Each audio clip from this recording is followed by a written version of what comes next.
I never thought I'd be drinking cold coffee in the kitchen while reading a text message again on my phone. Message from my son over and over. It was easy, but it hit me like a ton of bricks.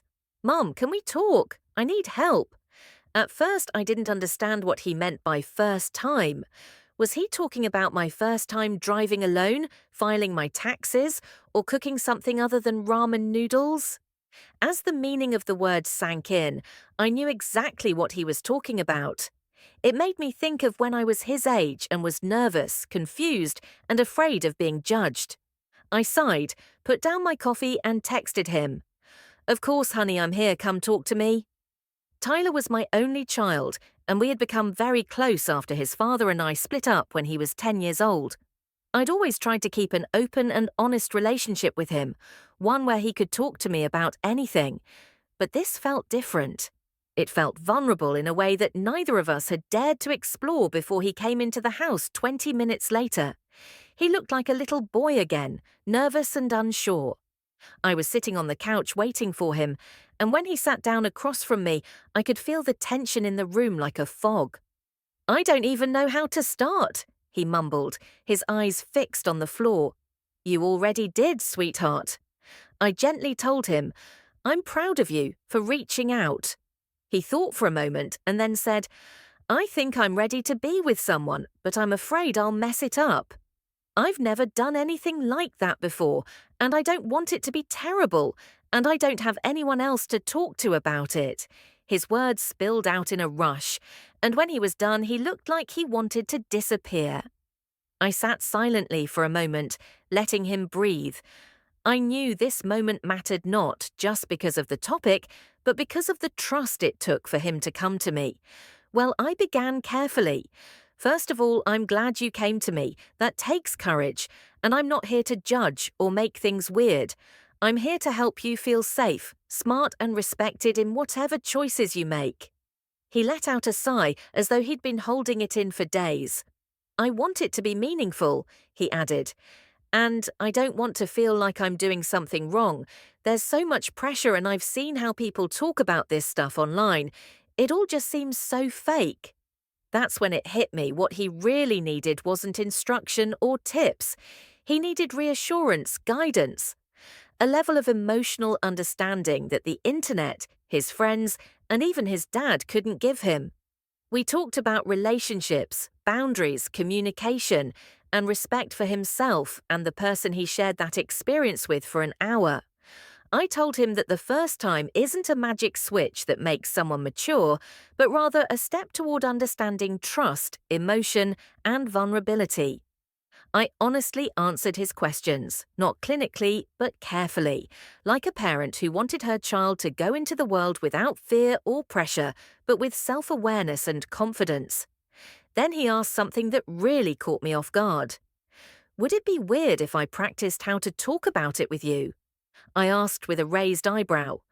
You mean like role-playing a conversation? He quickly nodded. Yes, that's right. I just want to practice the talking part, like how I talk to someone about feelings, about comfort. I don't want to freeze up, I said. So we did. We acted out different situations, how to ask someone to agree. It was strange at first, but the tension slowly went away, and we even laughed a few times.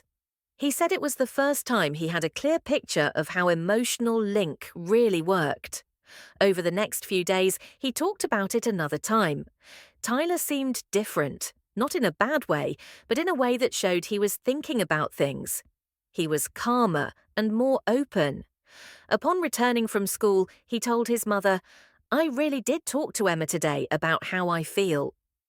That's because you're learning how to be real, and being real is rare, I smiled, so she didn't run away. A week later, he came into my room late at night with a small box in his hand and looked more nervous than I'd ever seen him. I got these just in case, he said, holding out the box. They're a pack of protection. I didn't think I was ready yet, but I wanted to be ready when the time came. I took the box from him, nodded, and gave it back to him. Good call. What you do, not just how you feel, shows that you are ready. He smiled and said, Thanks. Mum, I don't think I could have talked to anyone else about this the next weekend. I overheard him on the phone having an actual honest conversation with Emma. I didn't eavesdrop, but I caught enough to know he was being respectful, kind, and sincere.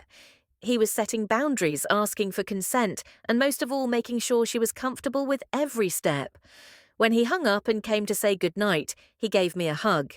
Not the usual, one-armed quick squeeze I'd gotten used to, but a real hug, the kind that says, thank you without words. That night, I laid awake for a while, not because I was worried, but because I realized I had just witnessed my son take his first real steps into adulthood, not through rebellion or secrecy, but through honesty, courage, and trust. A few weeks later, he came home with a huge smile on his face. I think I'm falling for her, he said, and does she feel the same? I think so. We've just connected. It's not even about the physical stuff anymore. It's like I can just be myself. That's when I knew what he thought would be a conversation about his first time had turned into something much more meaningful. It had become a turning point in his life, one that showed him how to be emotionally available, responsible, and compassionate. And it showed me that being a parent wasn't just about protecting him from mistakes. It was about helping him understand himself, about being the one safe place he could turn when the rest of the world made him feel like he wasn't allowed to be unsure. So no, I didn't laugh, I didn't judge, I didn't panic, I listened, I guided. And most importantly, I showed him that love, real love, is rooted in trust, not fear. If I had reacted with discomfort or brushed him off, he might have turned to someone else, or worse, tried to figure it out through unhealthy sources. But instead, we created a moment of connection I'll never forget. And honestly, I wouldn't change a thing,